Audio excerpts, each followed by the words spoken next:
Manchester City fans, how are you feeling after that weekend? The weekend football has now taken place. Manchester City have closed the gap on Arsenal. We are now only 5 points behind Arsenal. Arsenal drop points. By the way, Merry Christmas, tree. We've closed the gap. Great news, great stuff. But honestly, ask yourself this question.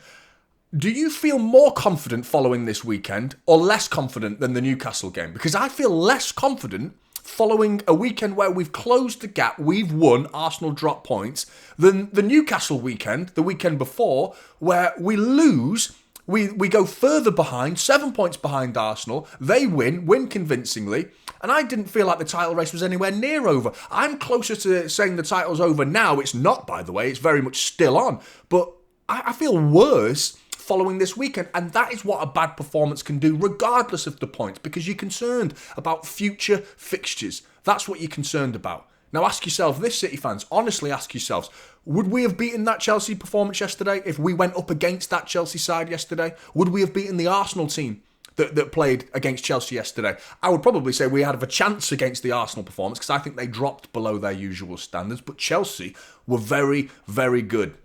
You're going to have to bear with me because I'm still not 100% Blues. But, by the way, I've just realised it's not my usual City mug. But yeah, I am a low-life degenerate. I am a low-life degenerate scumbag.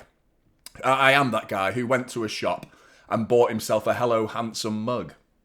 I went to the till like this. This, please. I didn't really. And the missus bought it, but I need it to breathe. Oh, it's always so hot. Oh, right.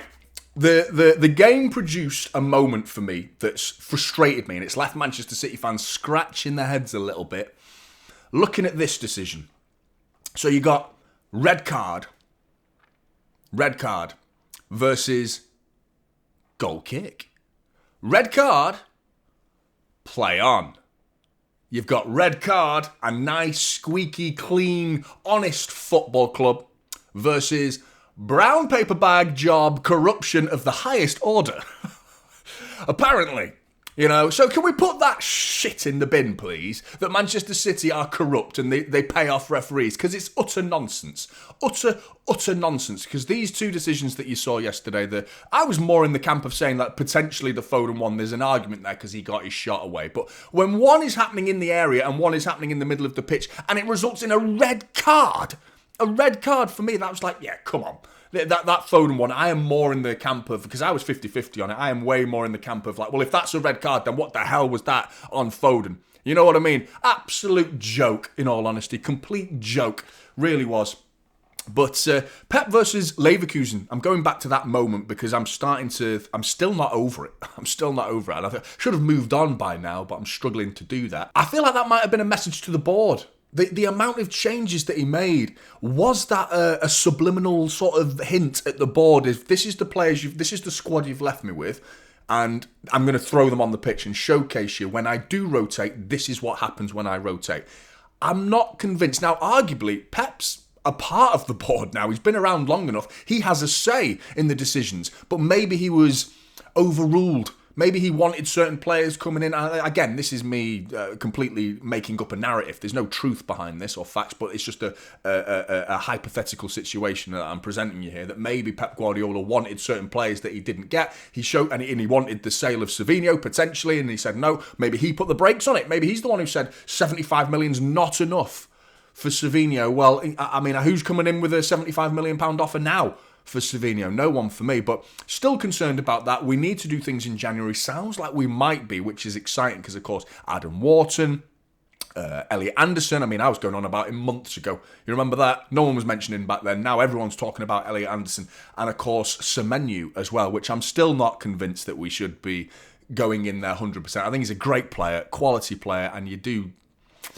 I would like Elise in the summer. I would like City to just go all out, just go big, test Bayern's resolve for that one.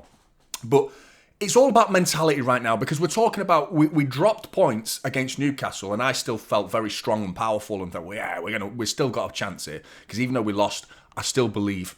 Then we beat Leeds, but the way we scraped over the line against Leeds has left me thinking, there's something still not right. There's a mentality problem. Now, what would change this season for me, and the club, the players will probably feel it as well, would be a 115 boost, wouldn't it?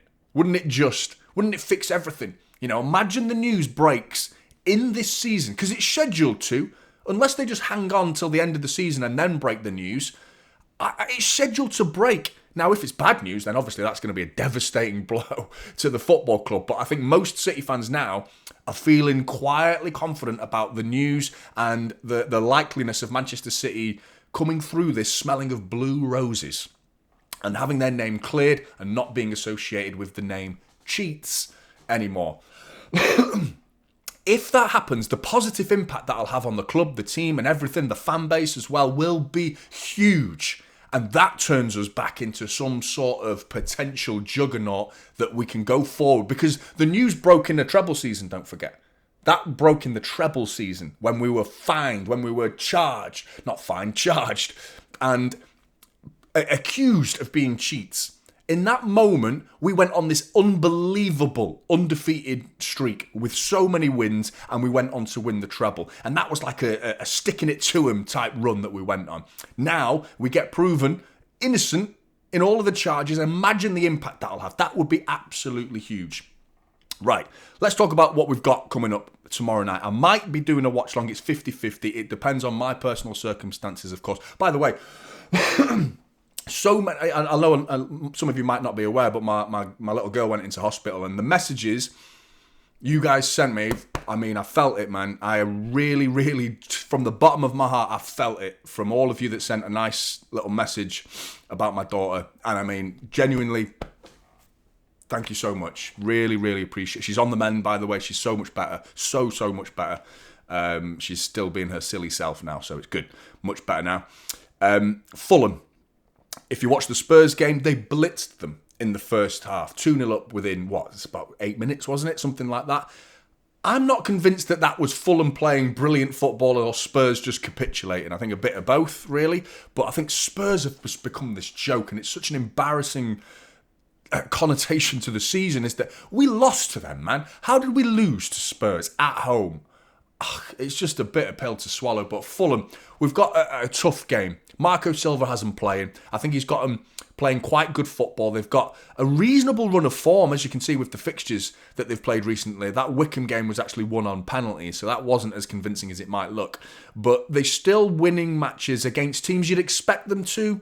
But they're well organised, difficult to break down. They've got a few missing players which might make an impact, especially on the left side of the pitch. Anthony Robinson and Rodrigo Muniz is missing, but you're probably going to see in Ryan Sessegnon, who has now found himself as a left back, which is doing a decent job of it as well, and probably seeing Jimenez up front instead of Muniz. City, Kovacic and Rodri are the usual candidates to miss this game. Right, starting 11. Fulham with a familiar 4-2-3-1 system. I think Josh King has shown signs of real quality this season. I think he's a really promising player. Alex Iwobi is an interesting component to the Fulham team, often being rotated. Against Spurs, he actually played in the 6/8. He was pushing up a little bit occasionally, but alongside Sander Berge, more often than not, with Chukwueze playing on the left, bagged himself an assist as well. He's actually got 3 assists this season, has Chukwueze. But I think they might go for a bit more familiarity and a more traditional midfield partnership of Sander Berge and Sasa Lukic in that midfield, and Alex Iwobi will tend to drop deep, protecting Ryan Sessegnon. Harry Wilson he was a doubt for this game, a very minor doubt, but I think he's going to play. And Raul Jimenez, who is a dangerous player, holds the ball up really well. Not quite been that same player since he cracked his skull, but I still think there's a player in there.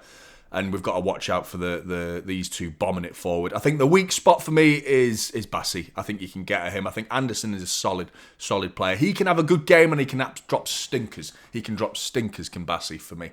So I think if I'm Haaland, I'm standing on his toes. City, Donnarumma. What did you think of that, by the way? The little shenanigans going down. I loved it, me. I mean, make some rules about it, and we've broken a rule. But currently, there is no rule for a goalkeeper to get an injury. and give Manchester City a chance to rotate the system and stop the comeback that Leeds were currently enacting on the pitch. Ruben Diaz, would you start Josko Vardiol, Blues? I think he will do it, Pep. I think he will, but I would have no problems, albeit it's two right-footed centre-backs, which he tends not to do. I would have no problems with seeing, John Stones going in there alongside Ruben Diaz.